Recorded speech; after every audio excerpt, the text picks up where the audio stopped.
Well, well, well, here we are, back for another installment of story time. I had thought that maybe story time had gone the way of the dodo because I was doing the stories during the summer. Uh, spring into summer as the lockdown continued. And I thought perhaps, well, this lockdown isn't going to keep going. Maybe I don't have to keep doing story time. Not that I had to do it in the first place. I was driven to it. Just a desire to share some stories and have some fun when really so many other things were curtailed.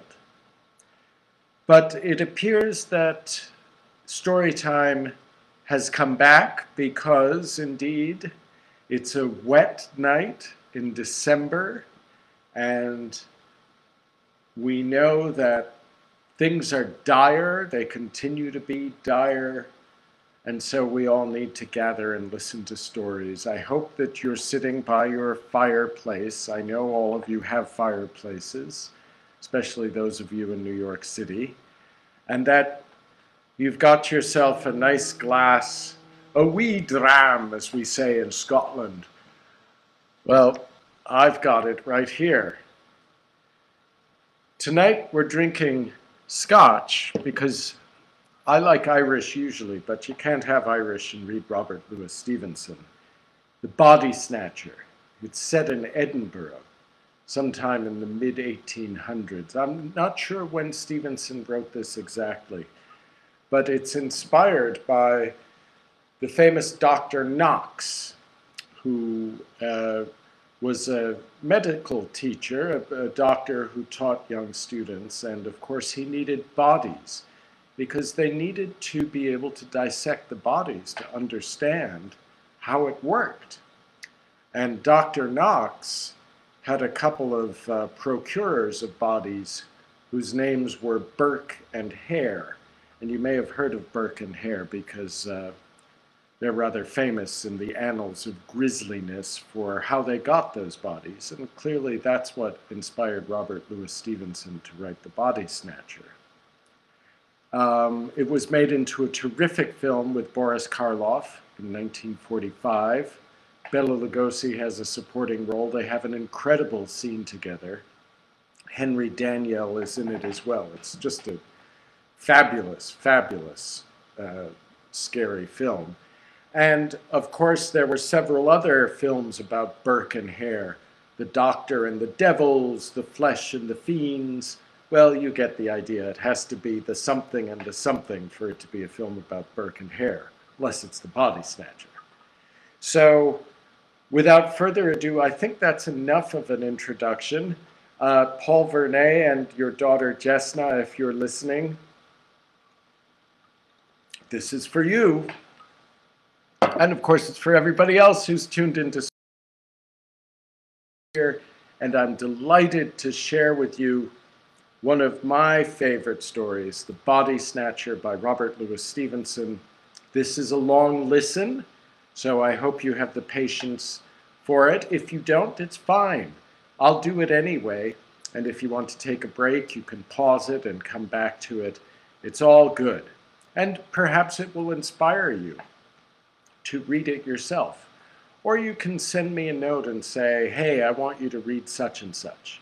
And I will happily consider it. All right, here we go. Without further ado, The Body Snatcher, Robert Louis Stevenson.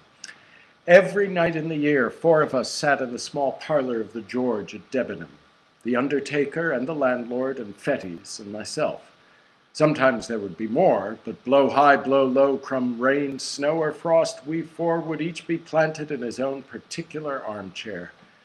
Fettes was an old drunken Scotsman, a man of education, obviously, and a man of some property, since he lived in idleness. He had come to Debenham years ago, while still young, and by a mere continuance of living had grown to be an adopted townsman. His blue camlet coat cloak was a local antiquity like the church spire. His place in the parlor at the Debenham, at the George, his absence from church, his old crapulous, disreputable vices were all things of course in Debenham. He had some vague radical opinions and some fleeting infidelities, which he would now and again set forth and emphasize with tottering slaps upon the table. He drank rum, 5 glasses, regularly every evening, and for the greater portion of his nightly visit to the George, sat with his glass in his right hand in a state of melancholy alcoholic saturation. We called him the doctor, for he was supposed to have some special knowledge of medicine, and had been known upon a pinch to set a fracture or reduce a dislocation. On these particulars, we had no knowledge of his character and antecedents. One dark winter night, it had struck 9 some time before the landlord joined us, there was a sick man in the George. A great neighboring proprietor suddenly struck down with apoplexy on his way to Parliament, and the great man's still greater London doctor had been telegraphed to his bedside. It was the first time such a thing had happened in Debenham, for the railway was but newly open, and we were all proportionately moved by the occurrence. "He's come," said the landlord, after he had filled and lighted his pipe. "He," said I. "Who?" "Not the doctor." "Himself," replied our host. "What is his name?" "Dr. Macfarlane," said the landlord. Drew his 3rd tumbler, stupidly fuddled, now nodding over, now staring mazily around him. But at the last word he seemed to awaken and repeated the name Macfarlane twice, quietly enough the first time, but with sudden emotion. "Yes," said the landlord, "that's his name, Dr. Wolfe Macfarlane." Fettes became instantly sober. His eyes awoke. His voice became clear, loud, and steady, his language forceful and earnest. We were all startled by the transformation, as if a man had risen from the dead. "I beg your pardon," he said. "I'm afraid I have not been paying much attention to your talk. Who is this Wolfe Macfarlane?" And then, when he had heard the landlord out, "It cannot be. It cannot be," he added. "And yet I would like well to see him face to face." "Do you know him, doctor?" asked the undertaker with a gasp. "God forbid," was the reply. "And yet the name is a strange one. It were too much to fancy, too. Tell me, landlord, is he old?" "Well," said the host, "he's not a young man to be sure, and his hair is white, but he looks younger than you. He is older, years older.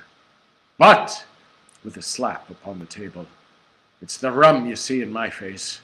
Rum and sin. This man, perhaps, may have an easy conscience and a good digestions. Conscience. Hear me speak. I think I was some good old decent Christian, would you not? But no, not I. I never canted. Voltaire might have canted if he'd stood in my shoes, but the brains," with a rattling fillip on his bald head, "the brains were clear and active, and I saw and made no deductions." "If you know this doctor," I ventured to remark after a somewhat awful pause, "I should gather that you do not share the landlord's good opinion." Fettes paid no regard to me. "Yes," he said with sudden decision, "I must see him face to face." There was another pause, and then a door was closed rather sharply on the first floor, and a step was heard upon the stair. "That's the doctor," cried the landlord. "Look sharp, and you can catch him." It was but 2 steps from the small parlor to the door of the old George Inn. The wide oak staircase landed almost in the street.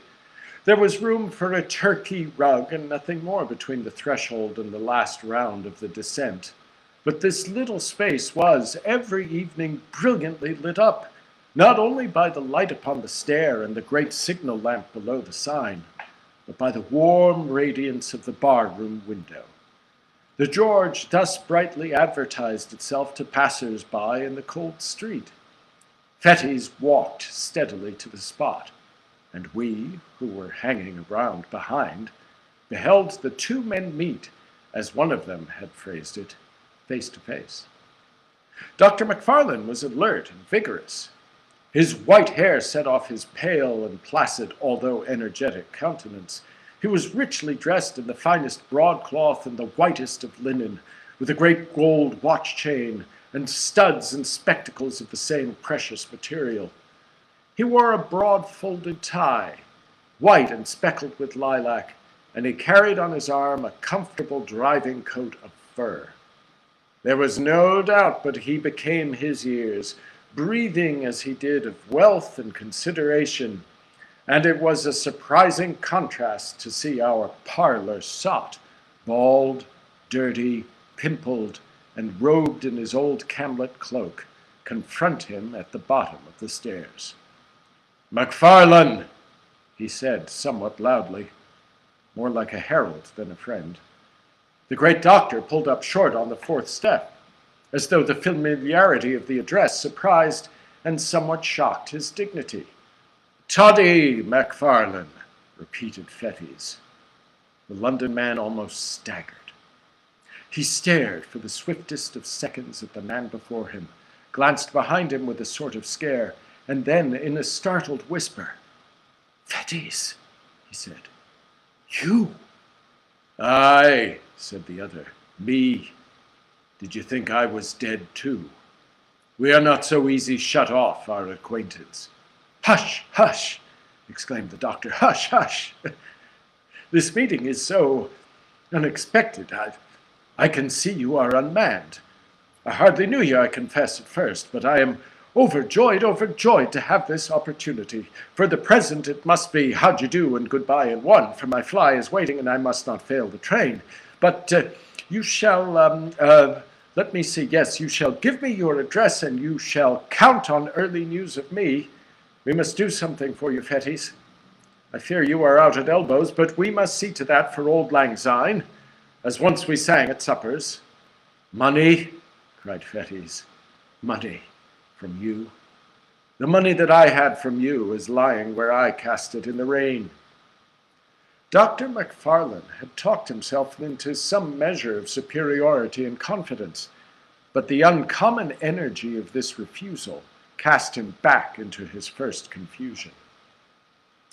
A horrible, ugly look came and went across his venerable countenance. "My dear fellow," he said, "be it as you please, my last thought is to offend you. I would intrude on none. I will leave you my address, however." "I do not wish it. I do not wish to know the roof that shelters you," interrupted the other. "I heard your name, I feared it might be you. I wish to know if after all there were a God. I know now that there is none. Be gone." He still stood in the middle of the rug between the stair and the doorway, and the great London physician, in order to escape, would be forced to step to one side. It was plain that he hesitated before the thought of this humiliation. White as he was, there was a dangerous glitter in his spectacles. While he still paused, uncertain, he became aware that the driver of his fly was peering in from the street at this unusual scene, and caught a glimpse at the same time of our little body from the parlor, huddled by the corner of the bar. The presence of so many witnesses decided him at once to flee. He crouched together, brushing on the wainscot, and made a dart like a striking for the door. But his tribulation was not yet entirely at an end, for even as he was passing, Fettes clutched him by the arm, and these words came in a whisper, and yet painfully distinct: "Have you seen it again?" The great, rich London doctor cried out aloud with a sharp, throttling cry. He dashed his questioner across the open space, and with his hands over his head, fled out of the door like a detected thief. Before it had occurred to one of us to make a movement, the fly was already rattling towards the station. The scene was over like a dream, but the dream had left proofs and traces of its passage.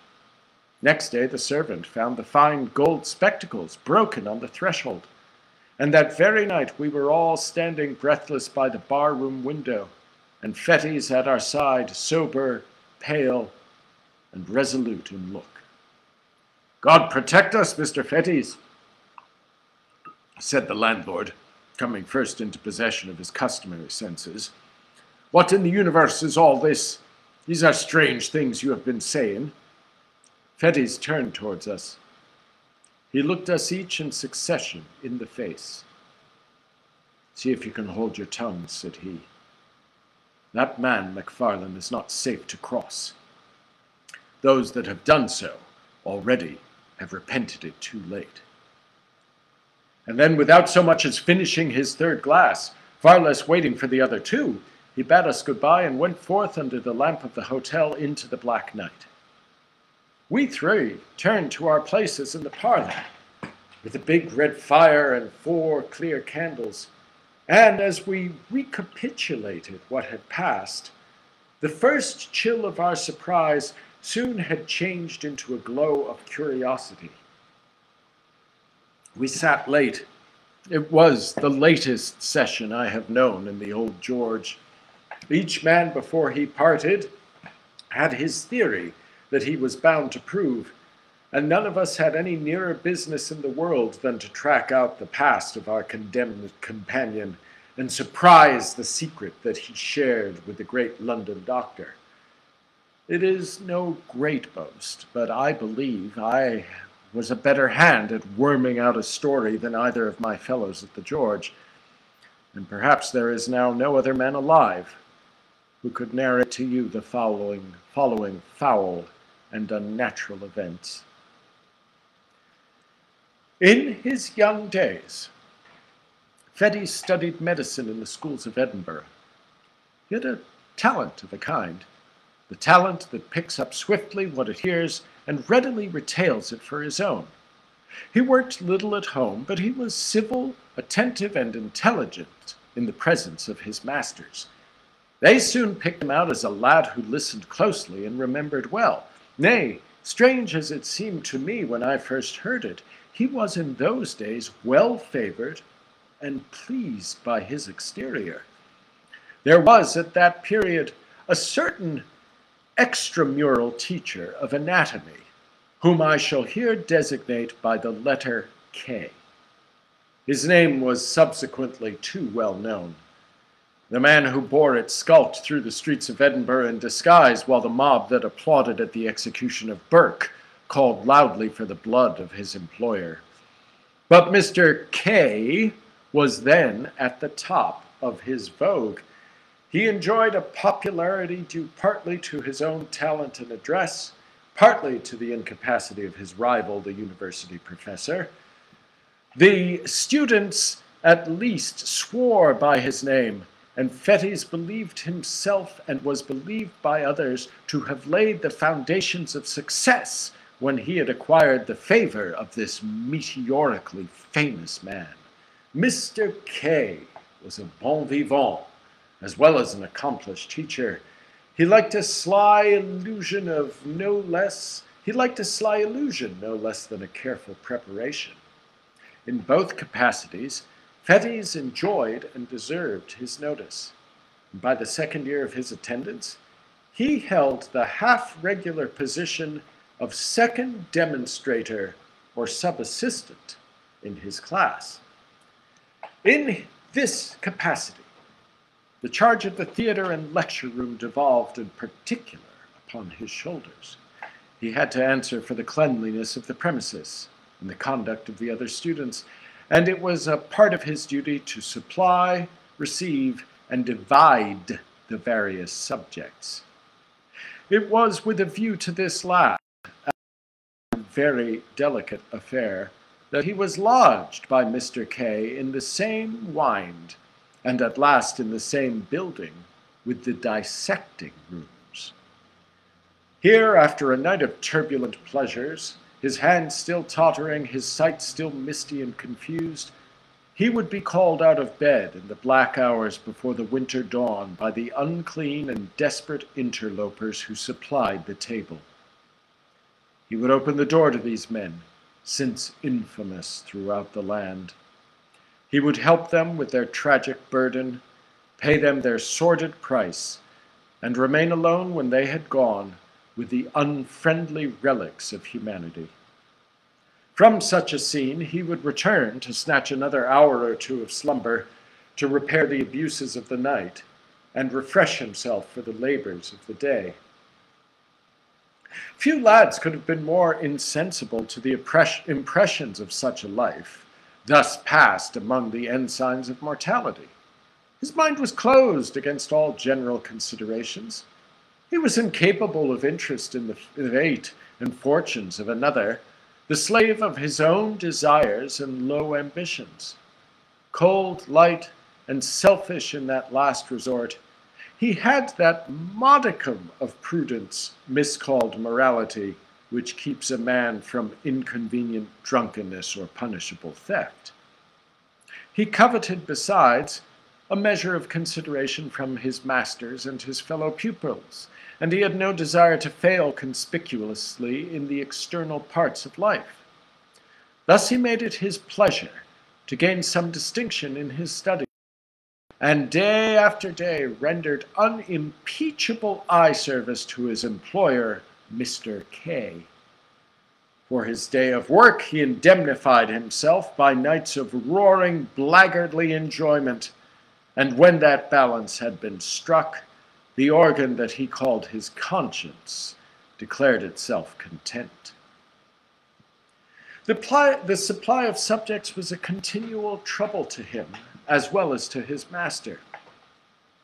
In that large and busy class, the raw material of the anatomists kept perpetually running out, and the business thus rendered necessary was not only unpleasant in itself, but threatened dangerous consequences to all who were concerned. It was the policy of Mr. K to ask no questions in his dealings with the trade.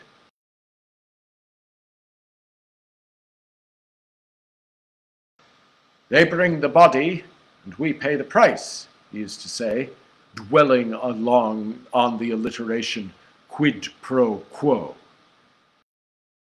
Somewhat profanely, "Ask no questions," he would tell his assistants, "for conscience sake."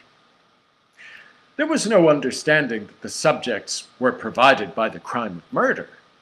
Had that idea been broached to him in words, he would have recoiled in horror.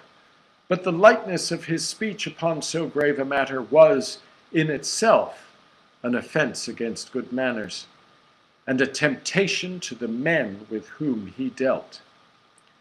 Fettes, for instance, had often remarked to himself upon the singular freshness of the bodies. He had been struck again and again by the hangdog, abominable looks of the ruffians who came to him before the dawn, and putting things together clearly in his private thoughts, he perhaps attributed a meaning too immoral and too categorical to the unguarded counsels of his master. He understood his duty, in short, to have three branches: to take what was brought, to pay the price, from any evidence of crime. One November morning, this policy of silence was put sharply to the test. He had been awake all night with a racking toothache, pacing his room like a caged beast or throwing himself in fury on his bed, and had fallen at last into that profound, uneasy slumber that so often follows on a night of pain, when he was awakened by the third or fourth angry repetition of the concerted signal. There was a thin, bright moonshine. It was bitter cold, windy and frosty. The town had not yet awakened, but an indelible stir had already preluded the noise and business of the day. The ghouls had come later than usual, and they seemed more than usually eager to be gone. Fettes, sick with sleep, lighted them upstairs. He heard their grumbling Irish voices through a dream, and as they stripped the sack from their sad merchandise, He leaned, dozing with his shoulder propped against the wall. He had to shake himself to find the men their money. As he did so, his eyes lighted on the dead face. He started. He took 2 steps nearer, with the candle raised. "God Almighty," he cried. "That is Jane Galbraith."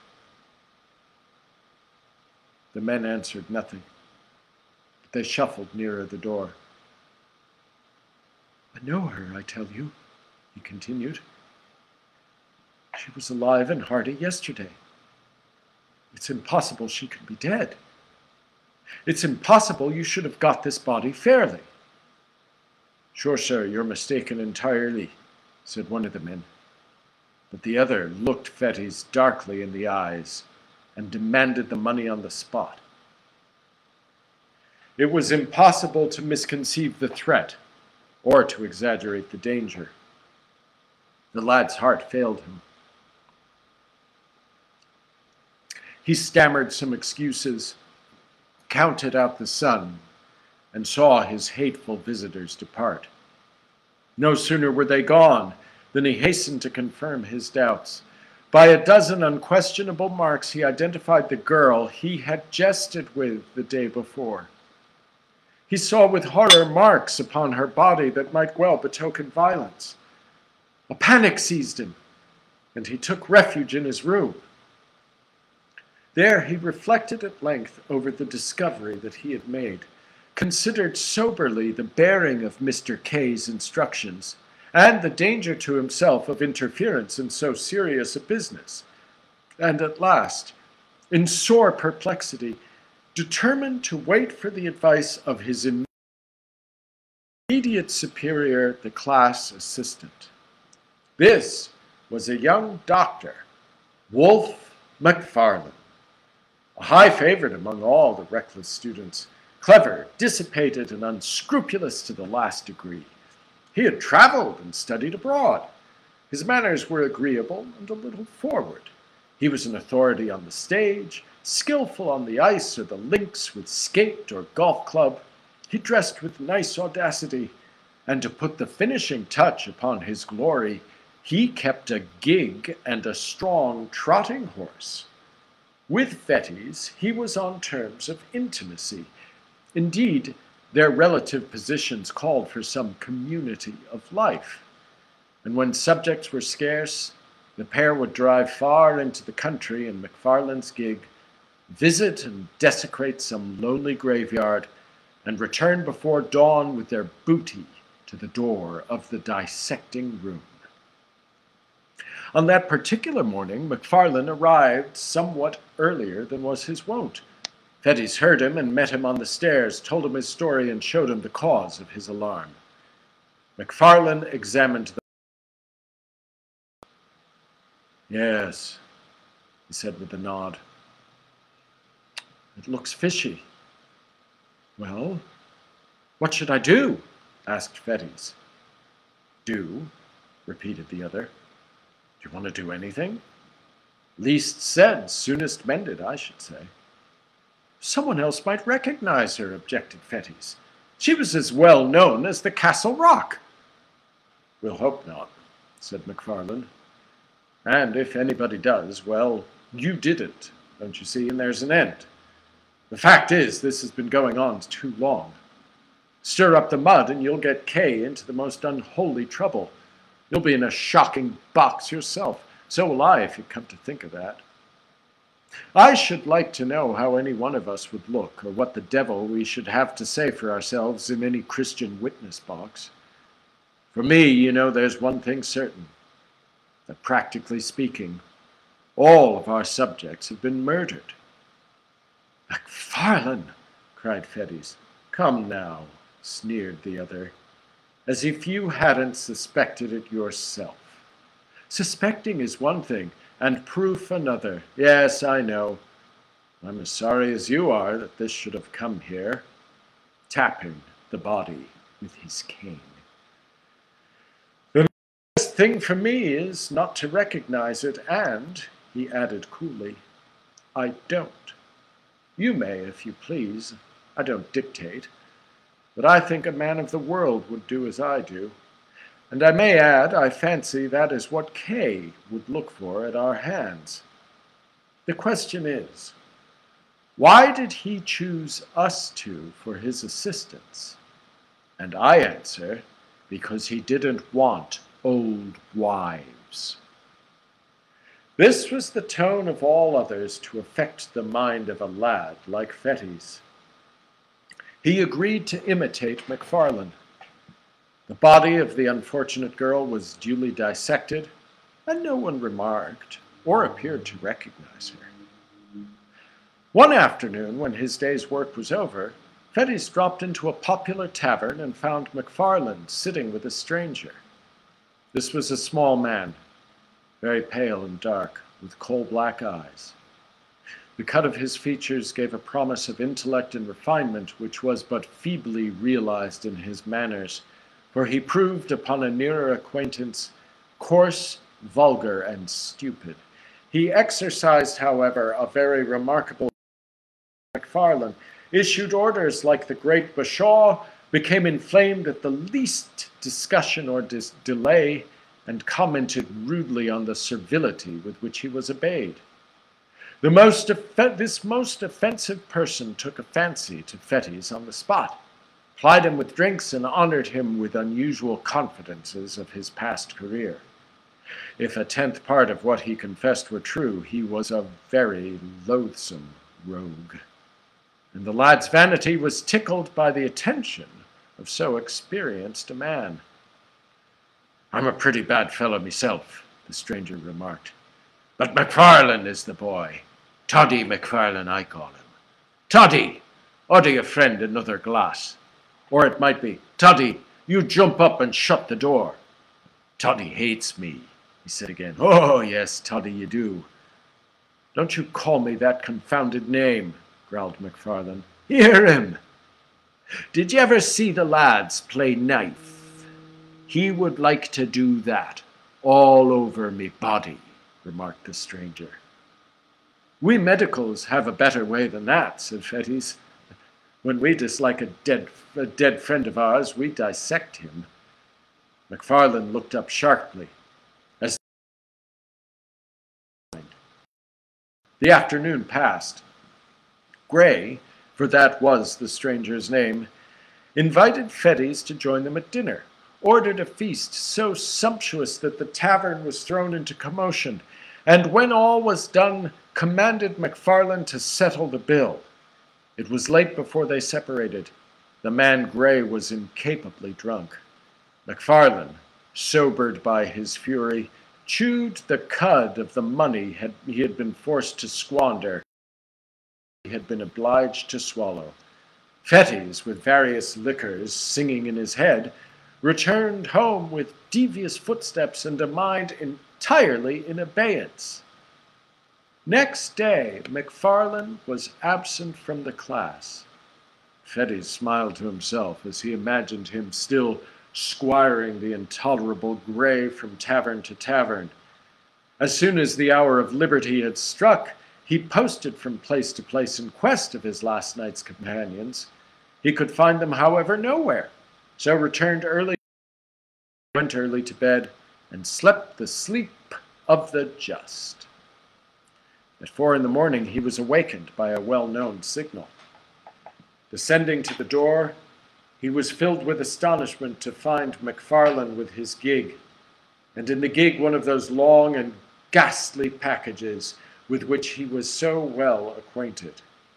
"What?" he cried. "Have you been out alone? How did you manage?" But MacFarlane silenced him roughly, bidding him turn to business. When they had got the body upstairs and laid it on the table, MacFarlane made at first as if he were going away. Then he paused and seemed to hesitate, and then, "You'd better look at the face," said he, in tones of some constraint. "You had better," he repeated, as Fettes only stared at him in wonder. "But where and how and when did you come by it?" cried the other. "Look at the face," was the only answer. Fettes was staggered. Strange doubts assailed to the body and then back again. At last, with a start, he did as he was bidden. He had almost expected the sight that met his eyes, and yet the shock was cruel. To see fixed in the rigidity of death and naked on that coarse layer of sackcloth, the man whom he had left well clad and full of meat and sin upon the threshold of a tavern, awoke even in the thoughtless Fettes some of the terrors of the conscience. It was a cras tibi which re-echoed in his soul, that two whom he had known should have come to lie upon these icy tables. Yet these were only secondary thoughts. His first concern regarded Wolfe. Unprepared for a challenge, he knew not how to look his comrade in the face. He durst not meet his eye, and he had neither words nor voice at his command. It was McFarlane himself who made the first advance. He came up quietly behind and laid his hand gently but firmly on the other's shoulder. "Richardson may have the head," said he. Now Richardson was a student who had long been anxious that portion of the human subject to dissect.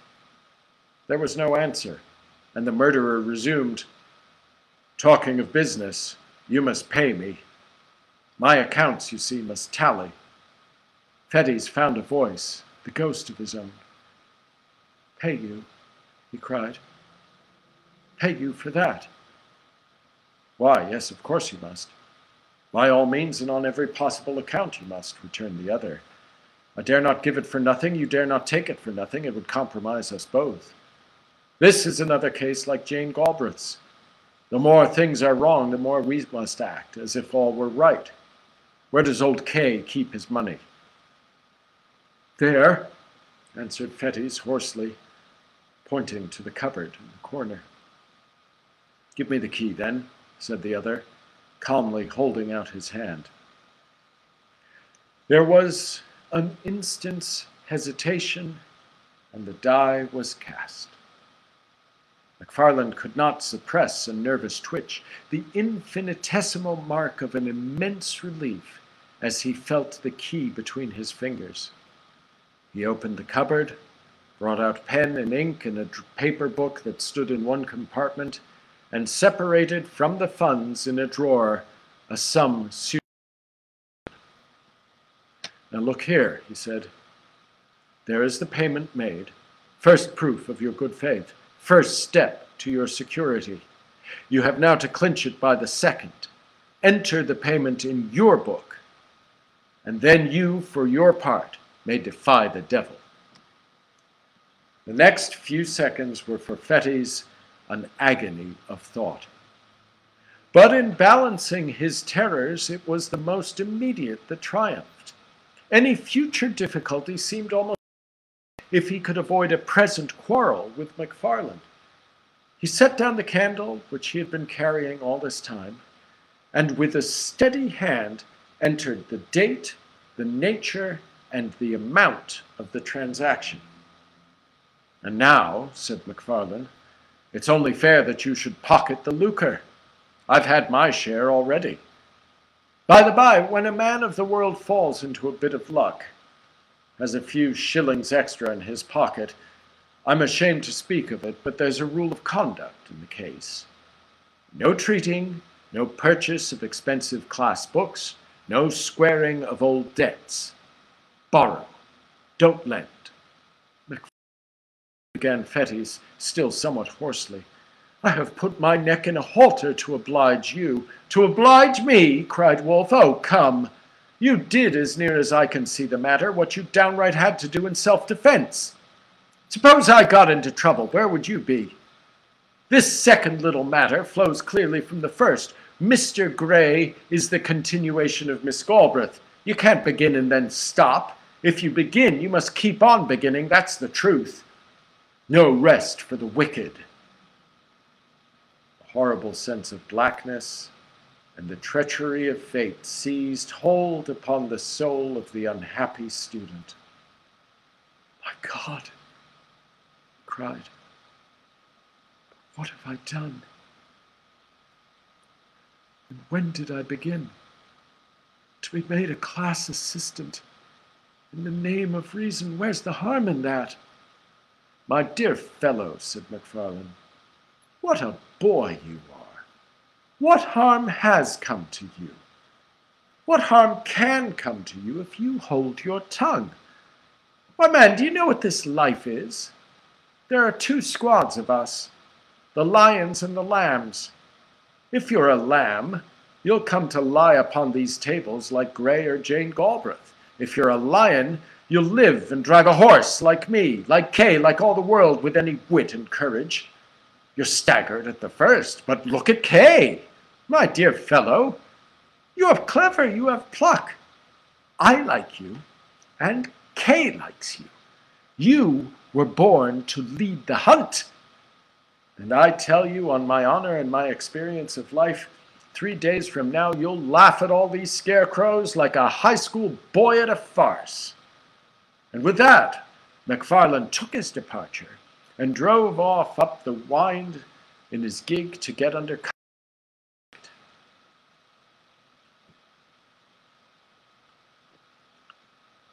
Fettes was thus left alone with his regrets. He saw the miserable peril in which he stood involved. He saw with inexpressible dismay that there was no limit to his weakness, and that from concession to concession he had fallen from the arbiter of Macfarlane's destiny to his paid and helpless accomplice. He would have given the world to have been a little brave, but it did not occur to him that he might still be brave. The secret of Jane Galbraith and the cursed entry in the daybook closed his mouth. Hours passed. The class began to arrive. The members of the unhappy Gray were dealt out to one and to another and received without remark.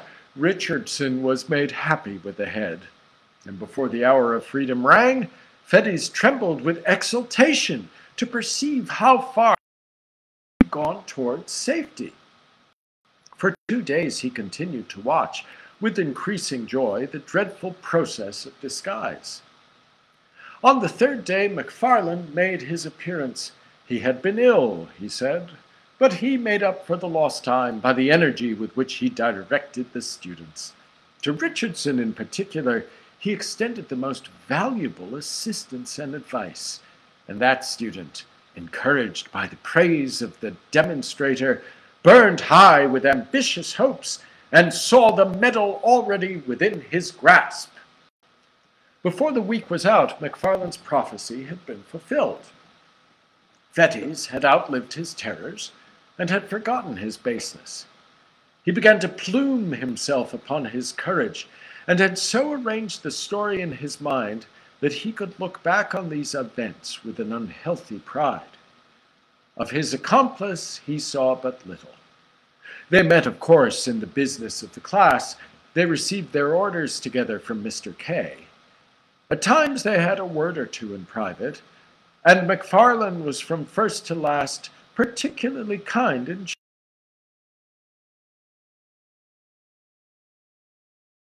jovial, but it was plain that he avoided any reference to their common secret, and even when Fettes whispered to him that he had cast in his lot with the lions and forsworn the lambs, he had only signed to him smilingly to hold his peace. At length an occasion arose which threw the pair once more into a closer union. Mr. K was again short of subjects. Pupils were eager, and it was a part of this teacher's pretensions to be always well supplied. There came the news of a burial in the rustic graveyard of Glencorse. Time has little changed the place in question. It stood then as now upon a crossroad, out of call of human habitations, and buried fathom deep in the foliage of 6 cedar trees. The cries of the sheep upon the neighboring hills, the streamlets upon either hand, one loudly singing among the pebbles, the other dripping furtively from pond to pond, the stir of the wind in mountainous old flowering chestnuts, and once in 7 days the voice of the bell and the old tunes of the pre-centaur were the only sounds that disturbed the silence around the rural church. The Resurrection Man, to use a byname of the period, was not to be deterred by any of the sanctities of customary piety. It was part of his trade to despise and desecrate the scrolls and trumpets of old tombs, the paths worn by the feet of worshippers and mourners, and the offerings and the inscriptions of bereaved affection. To rustic neighborhoods, where love is more than commonly tenacious, and where some bonds of blood or fellowship unite the entire society of a parish, the body snatcher, far from being repelled by natural respect, was attracted by the ease and the safety of the task. To bodies that had been laid in earth in joyful expectation of a far different awakening, there came that hasty, lamplit, terror-haunted resurrection of the mattock. The coffin was forced, the cerements torn, and the melancholy relics clad in sackcloth, after being rattled for hours on moonless byways, were at length exposed to uttermost indignities before a class of gaping boys. Somewhat as two vultures may swoop upon a dying lamb, Fettes and MacFarlane were to be let loose upon a grave in that green and quiet resting place.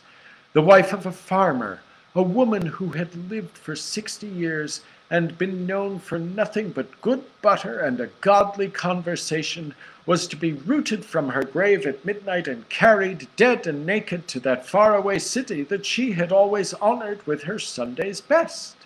The place beside her family was to be empty till the crack of doom, her innocent and almost venerable members to be exposed to that last curiosity of the anatomy. Late one afternoon, the pair set forth, well wrapped in cloaks and furnished with a formidable bottle.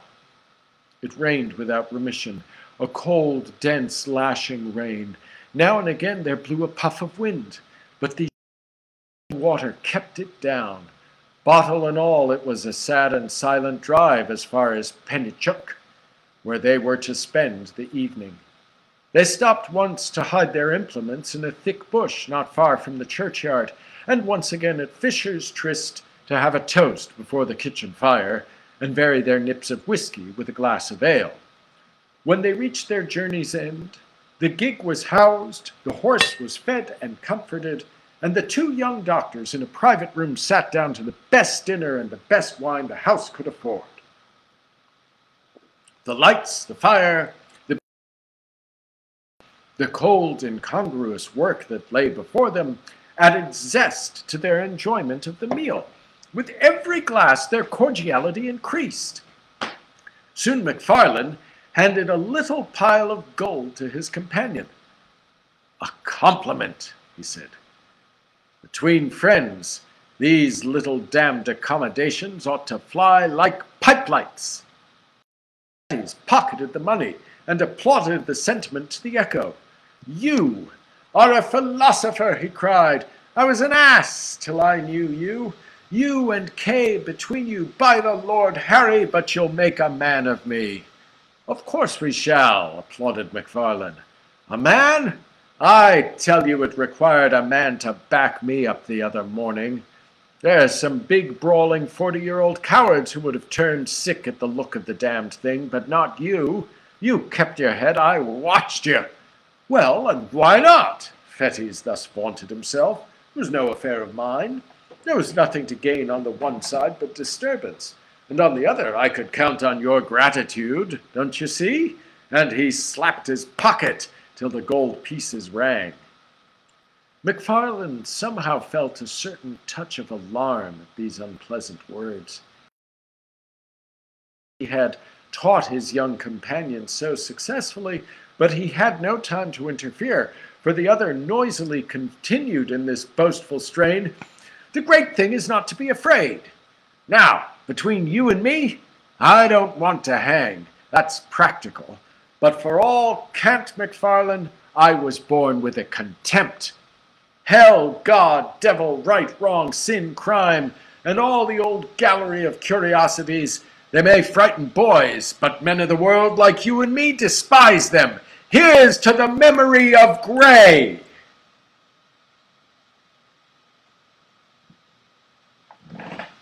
It was by this time growing somewhat late. The gig, according to order, was brought round to the door, with both lamps brightly shining, and the young man had to pay their bill and take the road. They announced that they were bound for Peebles and drove in that direction till they were clear of the last houses of the town. Then, extinguishing the lamps, and followed a by-road towards Glencore's. There was no sound but that of their own passage and the incessant, strident pouring of the rain. It was pitch dark. Here and there a white gate or a white stone in the wall guided them for a short space across the night, but for the most part it was at a foot pace and almost groan that they picked their way through that resonant blackness to their solemn and isolated destination. In the sunken woods that traversed the burying ground, the last glimmer failed them, and it became necessary to kindle a match and re-illumine one of the lanterns of the gig. Thus, under the dripping trees, and environed by huge and moving shadows, they reached the scene of their unhallowed labors. They were both experienced in such affairs and powerful with the spade, and they had scarce been 20 minutes at their task before they were rewarded by a dull rattle of the coffin lid. At the same time, McFarlane, having hurt his hand upon his stone, flung it carelessly above his head. The grave in which they now stood almost to the shoulders was close to the edge of the plateau of the graveyard, and the gig lamp had been propped, the better to illuminate their labors, against a tree, and on the immediate verge of the steep bank descending to the stream. Chance had taken a sure aim with the stone. There came a clang of broken glass. Night fell upon them. Sounds alternately dull and ringing announced the bounding of the lantern down the bank and its occasional collision with the trees. A stone or two, which it had dislodged in its descent, rattled behind it into the profundities of the glen, and then silence, like night, resumed its sway, and they might bend their hearing to the utmost pitch, but naught was to be heard except the rain, now marching to the wind, now steadily falling over miles of open country. They were so near the end of their abhorred task that they judged it wisest to complete it in the dark. The coffin was exhumed and broken open, the body inserted in the dripping sack and carried between them to the gig, one mounted to keep it in its place, and the other, taking the horse by the mouth, groped along by wall and bush until they reached the wider. Here was a diffused radiancy, which they hailed like daylight. By that they pushed the horse to a good pace, and began to rattle along merrily in the direction of the town. They had both been wetted to the skin during their operations, and now as the gig jumped among the deep ruts, the thing that stood propped between them fell now upon one and now upon the other. At every repetition of the horrid contact, each instinctively repelled it with the greater haste, and the process, natural although it was, began to tell upon the nerves of the companions. McFarlane made some ill-favored jest about the farmer's wife, but it came hollowly from his lips and was allowed to drop in silence. Still their unnatural burden bumped from side to side, and now the head would be laid, as if in confidence, upon their shoulders, and now the drenching sackcloth would flap ice. A creeping chill began to possess the soul of Fettes. He peered at the bundle, and it seemed somehow larger than at first. All over the countryside, and from every degree of distance, the farm dogs accompanied their passage with tragic ululations, and it grew and grew upon his mind that some unnatural miracle had been accomplished, that some nameless change had befallen the dead body, and that it was in fear of their unholy burden that the dogs were howling. "For God's sake," said he, making a great effort to arrive at speech, "for God's sake, let's have a light." Seemingly, McFarlane was affected in the same direction, for though he made no reply, he stopped the horse, passed the reins to his companion, got down, and proceeded to kindle the remaining lamp. They had by that time got no farther than the crossroad down to Auchenclinny. The rain still poured as though the day, and it was no easy matter to make a light in such a world of wet and darkness. When at last the flickering blue flame had been transferred to the wick and began to expand and clarify, and shed a wide misty circle of brightness around the gig, it became possible for the two men to see each other and the thing they had along with them. The rain had molded the rough outlines of the body underneath. The head was distinct from the trunk, the shoulders plainly modeled. Something at once spectral and human riveted their eyes upon the ghostly comrade of their drive. For some time, McFarlane stood motionless, holding up the lamp. The nameless dread was swathed like a wet sheet about the body, and tightened the white skin upon the face of Fettes. A fear that was meaningless, a horror of what could not be, kept mounting to his brain. To the watch, and he had spoken, but his comrade forestalled him. "This is not a woman," said McFarlane in a hushed voice. "It was a woman when we put her in," whispered Fettes. "Hold that lamp," said the other. "I must see the face." And as Fettes took the lamp, his companion and drew down the cover from the head.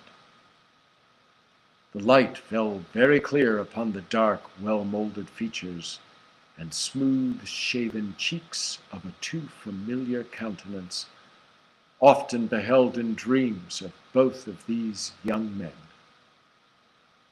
A wild yell rang up into the night.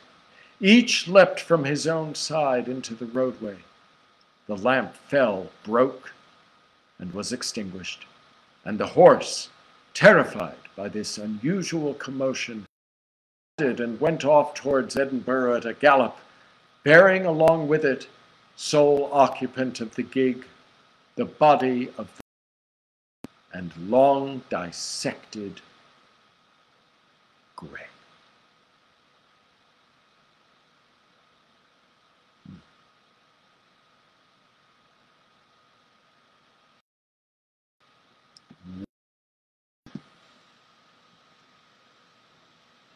The Body Snatcher by Robert Louis Stevenson. What? My God! Robert Louis Stevenson wrote great stories. Treasure Island, Kidnapped, Dr. Jekyll and Mr. Hyde. But I think The Body Snatcher's up there with all of those. It is just so perfect. I don't want to say why it's perfect. We all know why it's perfect. Thank you for tuning in. Thank you for joining me for story time. It's great to be here reading a story again. And of course, please share the stories with your friends, and If you have suggestions, don't hesitate to give them to me. Until next time, my pleasure and yours, I drink a toast to you.